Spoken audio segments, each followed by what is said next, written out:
President Biden signing an executive order today that limits the number of asylum seekers admitted to the U.S. Well, this comes as the number of migrant encounters on the border remains at a very high level. Rebecca Castor takes a look at the implications of today's announcement. This was the U.S.-Mexico border near San Diego Monday night. More than 200 migrants from countries in Africa, Asia, and the Middle East looking for Border Patrol to start their asylum process, but not before taking selfies in front of the clearly unhindering border wall. I've come here today to do what the Republicans in Congress refuse to do: take the necessary steps to secure our border. After months of calls to take action on the border, President Biden did just that Tuesday, signing off on an order that will temporarily shut down asylum requests if the average number of daily encounters tops 2,500, which is happening right now. But if an individual chooses not to use our legal pathways, if they choose to come without permission and against the law, they'll be restricted from receiving asylum and staying in the United States. I talked to President Trump this morning, and he says this is a scam and people will see through it. Biden officials say the border will shut down at midnight, but critics are not convinced this action will help. This plan does nothing to stop the asylum abuse, does nothing to stop the parole abuse that this administration has done. This is too little, this is too late, and the American public knows it's too late. Biden's executive order comes as polling shows voters think Donald Trump would handle the border better. But Democrats blame the former president for stopping Congress from passing new border policy earlier this year. The president is left with little choice but to act on his own. President Biden's executive order will likely face legal challenges. The ACLU already announced it will be filing a lawsuit. In Washington, Rebecca Castor, Fox 32 Chicago. Joining us now to talk more about today's announcement and its impact on the election is North Central College political science professor and dean Stephen Caliendo. Thank you, Dean, for joining us. Let's get right into this. Joe Biden campaigned on this in large part because he was so opposed to the Trump administration passing what is ostensibly a very similar piece of legislation, although this time it's an executive order. So I guess my question is, how transparent is this with regard to a political move?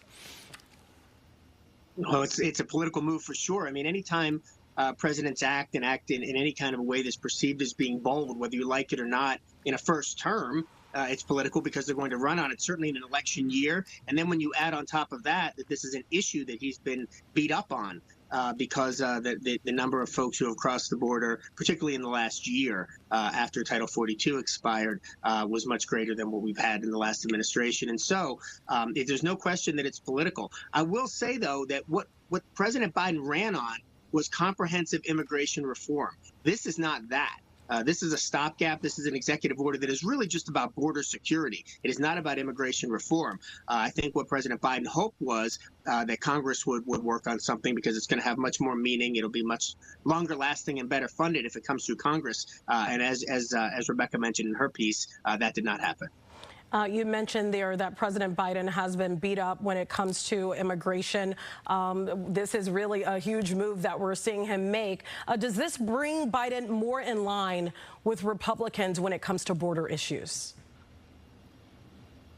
In some ways, at least in the short term, but this is a difficult line, and we could see him trying to walk that line in the press conference today, that he is aligning himself in some ways with what Republicans have been asking him to do for months. You know, so when they say too little, too late, the too little is a fair criticism. The too late, I mean, it's too late because it's too close to the election, I suppose.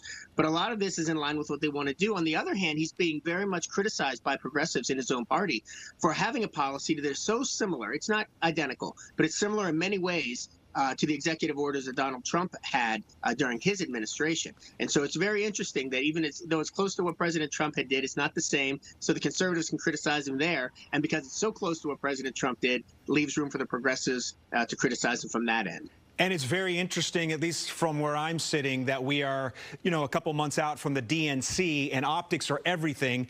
And if this is still in place come August, that the president can talk about, hey, I have done something. I have stopped the influx of migrants. Would that not aid him come August for the DNC?